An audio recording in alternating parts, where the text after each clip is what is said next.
Watch closely the next time you're talking to someone and their eyes won't stay on yours. They drift to your shoulder, the wall behind you, their own hands. They come back for a flicker, then slide away again, and the whole time you can feel them listening, but they will not hold your gaze. The world has already decided what that means. Shifty, hiding something, rude, not interested. We're taught, almost from birth, that the honest look you in the eye and the liars look away. So when someone can't hold your eyes, a quiet verdict forms before they've said a word. But here's what I want to ask, because that verdict is almost always wrong. What is actually happening in the half second when a person's eyes leave yours? Because for a lot of people, looking away isn't the thing it looks like. It's closer to the opposite. That verdict, shifty, evasive, cold, is the lazy red. It takes one outward behavior and assumes one inward cause when looking away is really a single door with a dozen rooms behind it. Anxiety opens it. So does deep focus. So does a flood of feeling. So does growing up in a culture that taught you holding an elder's stare is disrespect. The same averted gaze can mean, "You frighten me," or "I'm thinking hard about what you said," or "I feel too much right now to look." So instead of asking what's wrong with people who avoid eye contact, let's open a few of those doors one at a time and see what's actually in the room. Because once you do, you stop reading the gesture as a confession and start reading it as what it usually is. The first door is the oldest one, and it has nothing to do with you personally. It's about what eyes are. Look anywhere in the animal world and a direct, sustained stare is not a friendly thing. To a dog, a wolf, a chimp, holding another creature's gaze is a challenge, a confrontation, a claim. We're primates too, and that ancient meaning never fully left us. A locked gaze is the most intense signal two humans can exchange without touching. It can mean love and it can mean threat, and the body doesn't always sort out which one fast enough. So for a nervous system already running warm, someone anxious, overwhelmed, or who learned early the world isn't always safe, holding a stranger's eyes isn't neutral. It's a small flood. Looking away isn't evasion, it's regulation. It's a person turning down a signal that has come in too loud to think over. They aren't refusing to connect with you. They're doing the one thing that lets them stay in the room with you at all. The second door is stranger, and it turns the whole accusation on its head. We assume someone looking away has checked out. The research says close to the reverse. There's a whole line of study on what's called gaze aversion, breaking eye contact, especially while we're thinking hard. The psychologist Doherty-Sneddon, working in the early 2000s, found something that should change how you read a downward glance. When people look away from a face to answer a difficult question, they answer it better. The reason is simple once you see it. A human face is the most information-dense thing in your visual field. Reading it, the micro-expressions, the shifts, the gaze itself, quietly eats a huge share of your mental bandwidth. So when a question gets hard, looking away isn't drifting off. It's freeing up the very resources you need to think.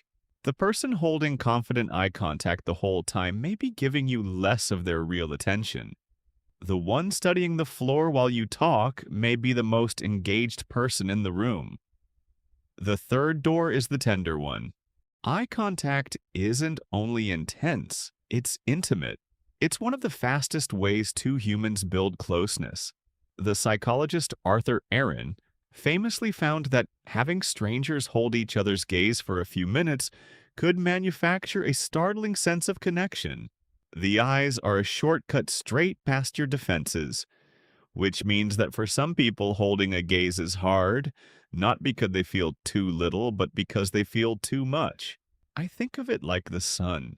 The other person's full, open presence, their attention, their feeling, all of it pouring out through their eyes, is the warmth you actually came for. It's the source. But you cannot stare into the sun for long without it becoming too much. So you take it in at the edges, in glances you keep looking away from. That isn't you rejecting the light. It's the only way someone who feels things at full volume can keep standing in it. The look away isn't less love. Sometimes it's the most love a single moment can hold. And the fourth door knocks the whole thing loose because it shows how local our verdict really is. Everything so far has quietly assumed the American rule that meeting someone's eyes is honest, confident, respectful, but that rule is not the world's rule. Across much of East Asia and in many African, Latin American, Middle Eastern, and indigenous cultures, holding the direct gaze of an elder, a teacher, a parent is not honesty. It's a small act of aggression, a challenge to someone you're meant to honor. Lowering your eyes there is how you show respect. So a person raised inside one of those grammars, dropped into a culture that demands the stare, isn't shifty. They're fluent in a language most people don't know they're speaking, following a rule that's older and gentler than the one judging them. Now let me be honest with you, because there's another side. For some of you, the looking away began as protection and has quietly outstayed its use. There are rooms where the cost is real. The interview where a panel reads your lowered eyes as dishonesty. The hard conversation where someone you love needs your face and reads its absence as you not caring. A habit that started as regulation can harden into a wall, and a wall keeps out the closeness you want along with the threat you don't. And to be fair to the eye contact rule itself, it isn't tyranny. In a culture built on it, a steady gaze really does build trust, and learning to offer a little more of it in the moments that matter is a real and worthwhile skill. The goal was never to stare. It was to stop being at the mercy of a reflex you never chose. So put the four doors together, and the verdict the world handed you falls apart. The person who won't hold your gaze isn't lying, isn't cold, isn't rude. They are, depending on the moment, soothing a signal that arrives too loud, freeing their mind to actually hear you, managing a closeness they feel too intensely, or honoring a courtesy they were raised inside. Often several at once. And if that's you, here's the accurate version of the thing you've been judged for. Your eyes moving away from someone is not a character flaw, and it was never proof of anything. It's a quiet, intelligent act of self-management, usually performed by someone who is feeling and processing more, not less. You were never hiding. You were handling. And once you see that clearly, you get to decide, moment by moment, when the glance away is serving you, and when it's worth the small, brave risk of holding the look a second longer.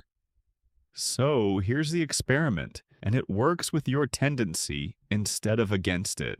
In your next real conversation, stop forcing yourself to lock on. Do this instead on purpose.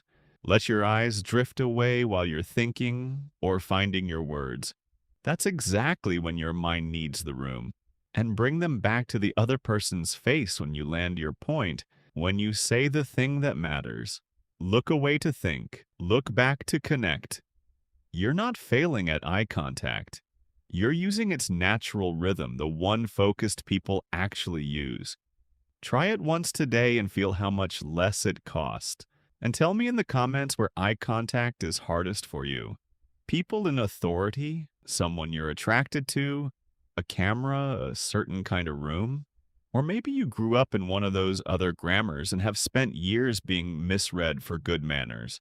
Say it where people can see it, because someone scrolling past has spent their whole life sure they were the only one.